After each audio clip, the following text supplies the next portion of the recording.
Selamat datang di channel ini, tempat di mana setiap cerita bukan sekadar dongeng, tapi jejak dari sesuatu yang pernah benar-benar terjadi. Matikan lampu, kunci pintu, dan jangan dengarkan sendirian.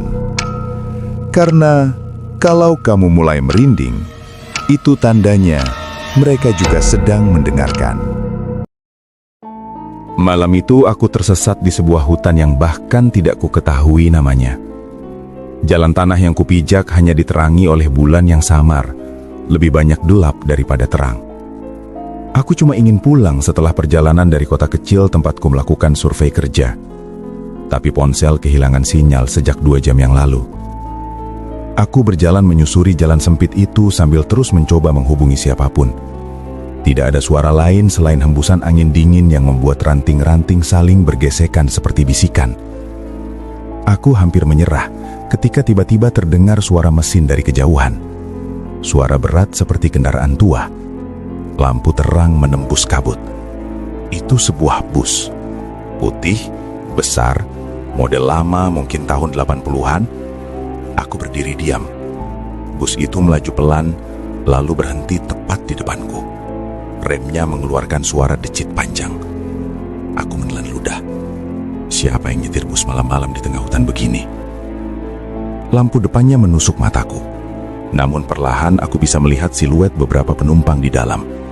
Mereka duduk diam, tidak bergerak. Sama sekali tidak bergerak. Pintu bus terbuka. Tek.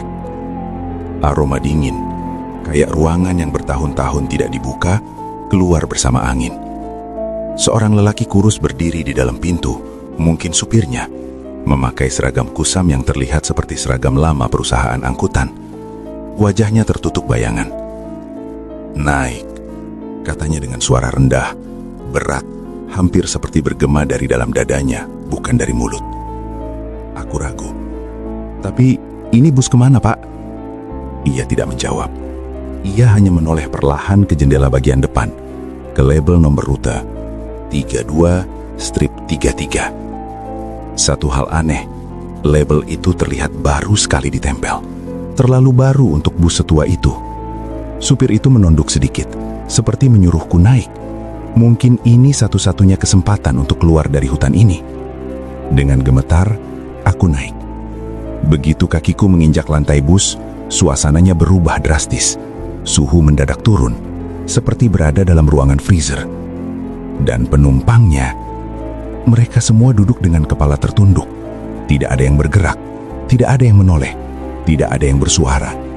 Tubuh mereka kaku seperti manekin. Aku memilih duduk di bangku ketiga dari belakang.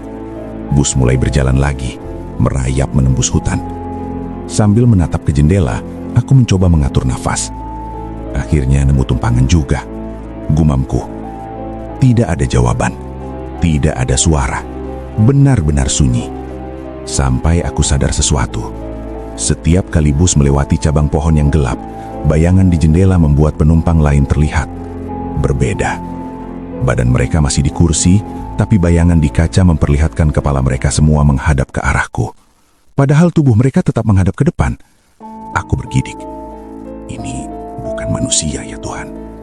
Aku memaksa memalingkan pandangan keluar, tapi suara kecil terdengar dari belakangku. Lirih sekali. "Turun. Sekarang." Aku tenoleh cepat. Tidak ada siapapun yang bergerak. Penumpang di belakang seorang pria berjaket tebal, kepalanya masih tertunduk. Tapi aku yakin suara itu berasal dari arah situ. Bus terus melaju lebih dalam ke hutan. Jalan semakin sempit, seolah kami masuk ke tempat yang tidak boleh dimasuki. Aku menelan ludah. Nafas mulai tak teratur. Dari kaca spion atas, aku bisa melihat mata supir menatapku melalui pantulan. Tapi ada yang tidak wajar. Matanya hitam seluruhnya. Tidak ada putihnya. Ia tersenyum kecil. Tidak jauh lagi. Keringat dingin membasahi tengkukku. Aku berdiri. "Pak, saya mau turun." Tiba-tiba seluruh penumpang mengangkat kepala bersamaan. Gerakan mereka cepat, tidak natural, seperti patahannya tidak normal. Wajah-wajah pucat, mata cekung, kulit seperti tidak dialiri darah. Mereka menatapku. Satu suara keluar dari semua mulut mereka, tapi terdengar seperti berasal dari satu sumber. "Duduk." Aku terjatuh kembali ke kursi karena syok. Bus semakin cepat. Aku harus lompat, aku harus keluar sekarang, kataku dalam hati. Supir tertawa pelan. Terlambat, kamu sudah naik. Tiba-tiba, dari bawah bangku ada tangan pucat meraba pergelangan kaki kiriku. Panjang, kurus, kuku hitam, dingin seperti es. Tangan lain muncul dari celah kursi, meraih celanaku. Aku berteriak dan menendang sekuat tenaga. Tubuhku refleks berdiri dan lari ke arah pintu depan. Supir menoleh setengah badan, lebih cepat dari manusia. Lehernya memanjang seakan tulangnya melar.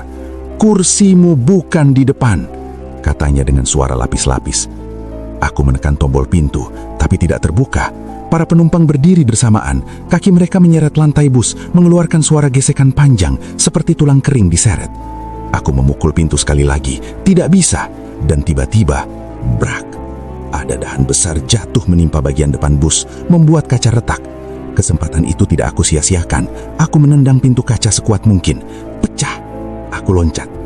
Tubuhku jatuh ke tanah basah, berguling beberapa meter. Lututku perih, tapi aku berdiri secepat mungkin dan berlari tanpa menoleh. Bus itu berhenti mendadak. Lampu-lampunya berkedip. Penumpang-penumpangnya berdiri di pintu. Tubuh mereka bergoyang seperti digantung benang. Supir berteriak, "Kau sudah terpilih, kau harus kembali." Aku lari makin cepat, masuk lagi ke dalam gelapnya hutan. Suara mesin bus meraung keras, seperti mencoba mengejarku. Tapi suara itu perlahan memudar seiring aku makin jauh. Setelah entah berapa lama, aku tersungkur ke tanah. Nafasku hampir habis. Saat itu juga, sinyal ponselku muncul kembali.